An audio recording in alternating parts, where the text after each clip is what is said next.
یہ قرآن ایک بابرکت کتاب ہے جسے ہم نے آپ صلی اللہ علیہ وسلم پر نازل کیا تاکہ لوگ اس پہ غور اور فکر کریں اور تاکہ اہل فہم اس سے نصیحت حاصل کریں۔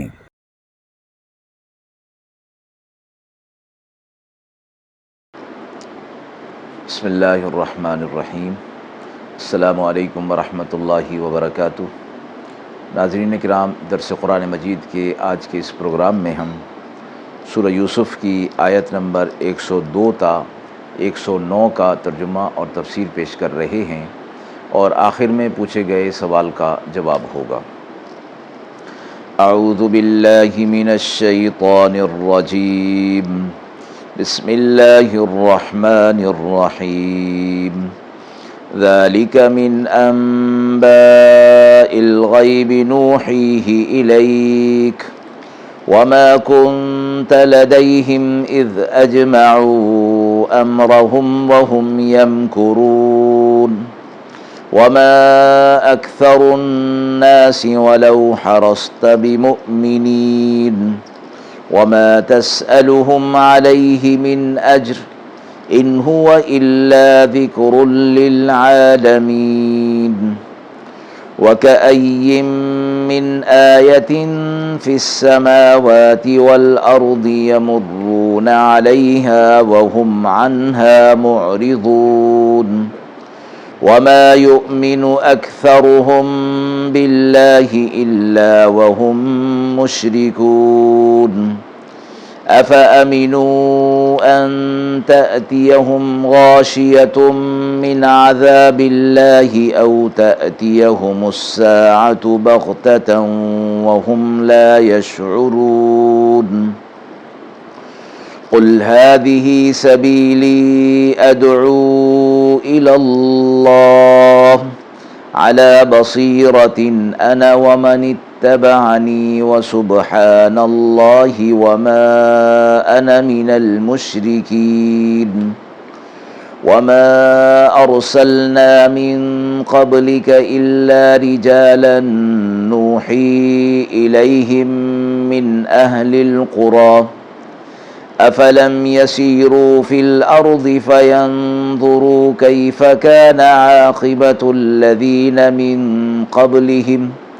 وَلَدَارُ الْآخِرَةِ خَيْرٌ لِّلَّذِينَ اتَّقَوْا أَفَلَا تَعْقِلُونَ۔ آیات مبارکہ کا ترجمہ ملاحظہ فرمائیں۔ یہ غیب کی خبریں ہیں جنہیں ہم آپ کے پاس بطور وحی کے بھیجتے ہیں، اور آپ نہیں تھے ان کے پاس جب وہ ٹھہرانے لگے اپنا کام اور فریب کرنے لگے، اور اکثر لوگ نہیں ہیں یقین کرنے والے اگرچہ آپ کتنا ہی چاہیں، اور آپ مانگتے نہیں ان سے اس پر کچھ بدلہ۔ یہ تو اور کچھ نہیں مگر نصیحت ہے سارے عالم کے لیے، اور بہت سی نشانیاں ہیں آسمان اور زمین میں جن پر گزر ہوتا رہتا ہے ان کا، اور وہ ان پر دھیان نہیں کرتے، اور نہیں ایمان لاتے بہت سے لوگ اللہ پر مگر ساتھ شرک بھی کرتے ہیں۔ کیا نڈر ہو گئے اس سے کہ آ ڈھانکے ان کو ایک آفت اللہ کے عذاب کی، یا آ پہنچے قیامت اچانک اور انہیں خبر بھی نہ ہو۔ آپ کہہ دیجئے یہ میرا راستہ ہے، بلاتا ہوں اللہ کی طرف سمجھ بوجھ کے ساتھ، اور جو میرے ساتھ ہے اللہ پاک ہے، میں نہیں شرک کرنے والوں میں سے۔ اور جتنے ہم نے بھیجے آپ سے پہلے وہ سب مرد ہی تھے کہ ہم ان پر وحی بھیجتے تھے، ہم ان کو بستیوں کے رہنے والے تھے۔ کیا ان لوگوں نے نہیں سیر کی ملک کی کہ دیکھ لیتے کیا ہوا انجام ان لوگوں کا جو ان سے پہلے تھے، اور آخرت کا گھر تو بہتر ہے تقوی اور پرہیزگاری اختیار کرنے والوں کے لیے۔ کیا اب بھی یہ نہیں سمجھتے؟ یوسف علیہ السلام کا واقعہ گزشتہ آیات میں یوسف علیہ السلام کی حمد و ثنا اور دعا پر مکمل ہوا، اور اس کے معاً فوراً بعد ہی اللہ تبارک و تعالی نے آپ صلی اللہ علیہ وسلم کو خطاب فرمایا ان آیات کے اندر کہ یہ واقعہ یوسف علیہ السلام کا غیب کی خبروں میں سے تھا، جو ہم نے آپ کو بذریعہ وحی بتایا گیا، اس لیے کہ آپ برادران یوسف کے پاس موجود نہیں تھے جبکہ وہ یوسف علیہ السلام کو کنویں میں ڈالنا طے کر چکے تھے اور اس کے لیے تدبیر کر رہے تھے۔ اس بات کا اشارہ کرنا اللہ رب العزت کی طرف سے مقصد یہ تھا کہ یوسف علیہ السلام کو کہ اس واقعے کو تفصیل کے ساتھ صحیح بیان کر دینا آپ صلی اللہ علیہ وسلم کی نبوت و رسالت کی واضح دلیل ہے، کیونکہ یہ واقعہ آپ صلی اللہ علیہ وسلم سے ہزاروں سال پہلے پیش آیا۔ نہ آپ وہاں موجود تھے کہ دیکھ کر بیان فرما دیتے، نہ آپ نے کہیں سے تعلیم حاصل کی کہ کتابیں تاریخ کی دیکھ کر بتا سکتے یا کسی سے سن کر، اس لیے سوا وحی کے راستے کے اور کوئی ذریعہ اور طریقہ نہیں تھا جس سے آپ کو یہ معلوم ہو سکتا۔ قرآن مجید نے یہاں پر صرف اتنا اکتفا کیا کہ یہ فرمایا کہ آپ وہاں موجود نہیں تھے۔ کسی دوسرے شخص یا کتاب سے اس علم کا حاصل نہ ہونے کا ذکر اس لیے ضروری نہیں سمجھا گیا کہ اس وقت قرآن کے جو مخاطبین تھے وہ اس بات کو اچھی طرح جانتے تھے کہ آپ صلی اللہ علیہ وسلم مکہ میں پیدا ہوئے اور آپ صلی اللہ علیہ وسلم نے طویل عرصے تک کسی دوسرے جگہ کا سفر نہیں کیا۔ بچپن میں اپنے چچا حضرت عباس رضی اللہ تعالیٰ عنہ کے ساتھ حضرت ابو طالب کے ساتھ ایک سفر کیا تھا جو کہ درمیان ہی سے واپس ہو گئے تھے۔ پھر 25 سال کی عمر میں شام کا سفر کیا جو کہ تجارت کی غرض سے تھا۔ اس میں بھی آپ صلی اللہ علیہ وسلم نے کسی سے کوئی ملاقات نہیں کی، نہ کسی عالم سے نہ کسی اہل علم سے کہ جس سے آپ کو یہ معلوم ہو سکتا۔ پھر یہود نے آپ صلی اللہ علیہ وسلم کے امتحان کے لیے بھی یوسف علیہ السلام کے واقعے سے متعلق پوچھا تھا۔ اس پر وحی نازل ہوئی اور پورا یہ واقعہ آپ صلی اللہ علیہ وسلم کو بتا دیا گیا۔ تو فرمایا گیا کہ آپ صلی اللہ علیہ وسلم تو اس چیز کو جانتے ہی نہیں تھے، اس لیے یہ واقعہ آپ صلی اللہ علیہ وسلم کی نبوت کی دلیل بن گیا۔ پھر فرمایا جو کچھ آپ ان لوگوں کو بطور تبلیغ کے کرتے ہیں اس پر ان سے کوئی معاوضہ اور اجرت تو طلب نہیں کرتے، لہٰذا آپ صلی اللہ علیہ وسلم کا انہیں دین حق کی طرف بلانا تو سراسر ان کی خیر خواہی کے لیے ہے، اور اتنی سی بات بھی یہ نہیں سمجھتے۔ قرآن کو، شریعت کو اللہ رب العزت نے عالمین کے لیے، پورے عالم کے لیے، پوری انسانیت کے لیے ایک نصیحت فرمایا ہے۔ اس لیے آپ صلی اللہ علیہ وسلم کے لیے تسلی اس کے اندر ہو گئی کہ جب آپ ان سے کوئی اجرت طلب نہیں کرتے، معاوضہ طلب نہیں کرتے، تو آپ کا اپنا کوئی مقصد اس کے اندر شامل نہیں ہے، اور پھر جب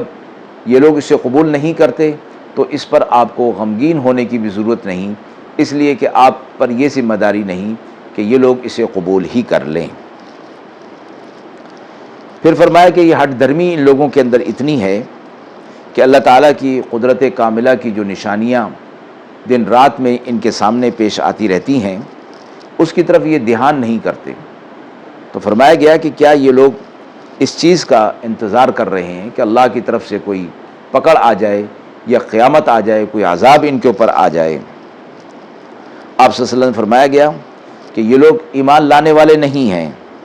آپ چاہے کتنا ہی ان کے اوپر حریص ہوں یہ ایمان نہیں لائیں گے، اور ان میں سے اکثر ایمان نہیں لاتے، اور جو لاتے بھی ہیں وہ اللہ کے ساتھ پھر شریک ٹھہرا لیتے ہیں، تو وہ خالص ایمان نہیں لاتے۔ اس کے بعد آپ صلی اللہ علیہ وسلم سے یہ فرمایا گیا کہ آپ ان کے انکار اور سرکشی کے باوجود آپ ان کو اللہ کی طرف بلاتے رہیے اور کسی حادثہ عذاب سے انہیں ڈراتے رہیے۔ تو آپ صلی اللہ علیہ وسلم فرمایا گیا کہ آپ ان سے کہہ دیجئے کہ میرا راستہ یہی صراط مستقیم ہے، اور میں لوگوں کو بصیرت کے ساتھ اور یقین کے ساتھ بلاتا ہوں۔ میری بات کوئی سرسری بات نہیں ہے، بلکہ پورے یقین اور شعور کے ساتھ میں بھی اور جو میرے اتباع کرنے والے ہیں وہ بھی جو لوگوں کو دعوت دیتے ہیں تو پوری بصیرت اور یقین کے ساتھ دیتے ہیں۔ اللہ تعالیٰ کی ذات پاک ہے اور میں شرک کرنے والوں میں سے نہیں ہوں، جبکہ وہ لوگ شرک کے اندر مبتلا تھے، اس لیے آپ صلی اللہ علیہ وسلم کی زبان مبارک سے اس سے برات کا اظہار فرما دیا گیا۔ پھر فرمایا کہ ہم نے جس بستی کے اندر بھی انبیاء علیہ الصلوۃ والسلام کو بھیجا ہے وہ انسان اور بشر ہی ہوا کرتا تھا۔ اللہ تبارک و تعالیٰ کی طرف سے البتہ وہ انسان اللہ کا خاص بندہ ہوتا تھا، برگزیدہ اور منتخب ہوا کرتا تھا، اور اللہ تبارک و تعالیٰ کی وحی اس پر نازل ہوتی تھی۔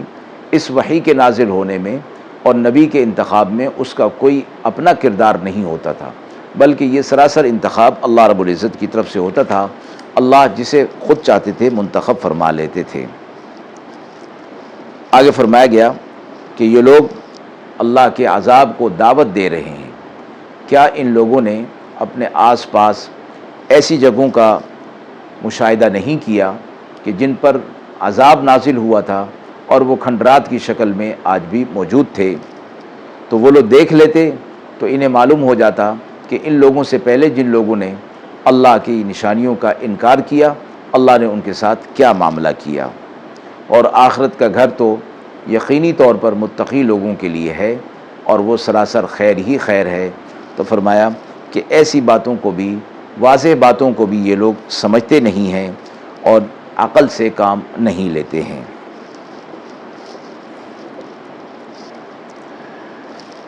اور آخر میں سوال پوچھا گیا ہے، کیا انبیاء علیہ الصلوۃ والسلام کو غیب کا علم ہوتا ہے؟ اللہ تبارک و تعالیٰ انبیاء علیہ الصلوۃ والسلام کو بہت سی غیب کی خبروں پر وحی کے ذریعے مطلع فرما دیتے ہیں۔ خصوصی طور پر جناب رسول اللہ صلی اللہ علیہ وسلم کو غیب کی خبروں کا خاص حصہ عطا فرمایا گیا، چونکہ آپ صلی اللہ علیہ وسلم سب سے آخر میں تشریف لے آئے، اور سابقہ انبیاء علیہ الصلوۃ والسلام کی بعض خبروں کا، اکثر خبروں کا ذکر وحی کے اندر موجود، اور آپ صلی اللہ علیہ وسلم کو اس سے مطلع فرمایا گیا ہے۔ آپ صلی اللہ علیہ وسلم کو قیامت تک آنے والے حالات کا بھی علم دیا گیا، اور وہ آپ صلی اللہ علیہ وسلم نے اپنی احادیث مبارکہ میں ذکر فرمایا ہے۔ عوام الناس چونکہ علم غیب کو اسی کو کہتے ہیں کہ کوئی شخص غیب کی خبروں سے کسی طرح واقف ہو جائے، اگرچہ یہ صفت آپ صلی اللہ علیہ وسلم میں موجود تھی، اس لیے وہ خیال کرتے ہیں کہ رسول اللہ صلی اللہ علیہ وسلم عالم الغیب ہیں۔ قرآن نے صاف فرما دیا، لا يعلم من فی السماوات والارض الا الغیب الا اللہ۔ آسمان و زمین کے اندر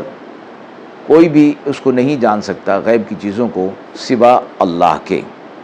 یعنی اللہ عالم الغیب ہے، اور اس کی اس صفت کے اندر کوئی اور شریک نہیں، یہاں تک کہ انبیاء علیہ الصلوۃ والسلام بھی شریک نہیں ہیں۔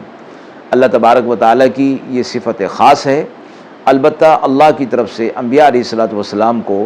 جو غیب کی خبروں پر وحی کے ذریعے اطلاع کر دی جاتی ہے، تو اسے علم غیب تو کہا ہی نہیں جا سکتا، یہ تو اللہ کی طرف سے اطلاع کر دینا ہے، اور جب ان کا نبی کا اپنا علم نہیں، یہ اللہ کی طرف سے ہے، تو پھر کسی نبی کو بھی عالم الغیب نہیں کہا جا سکتا۔ امام ابن کثیر نے فرمایا کہ اللہ تعالیٰ نے کسی عورت کو نبی یا رسول نہیں بنایا۔ قرآن مجید کے اندر جو بعض عورتوں کا ذکر ہے نام کے ساتھ، مثلا ابراہیم علیہ الصلوۃ والسلام کی زوجہ، اور موسیٰ علیہ الصلوۃ والسلام کی والدہ، اور حضرت مریم علیہ الصلوۃ والسلام، ان کا تذکرہ ایک خاص شرف اور عظمت کے طور پر ہے، اور ورنہ اور ان کی طرف وحی بھی نازل کی گئی، جو کہ وحی شریعت نہ تھی، بلکہ خاص احکامات بذریعہ وحی ان کی طرف نازل کیے گئے، تو اس سے ان کا نبی ہونا لازم نہیں ہوتا۔ اور آیت میں یہ بھی فرمایا گیا ہے کہ اہل قریٰ کی طرف، یعنی شہر اور بستی اور قصبوں کی طرف انبیاء علیہ الصلوۃ والسلام کو بھیجا گیا، اور جنگلوں میں اور دیہاتوں میں نہیں بھیجا گیا۔ وآخر دعوانا ان الحمد للہ رب العالمین۔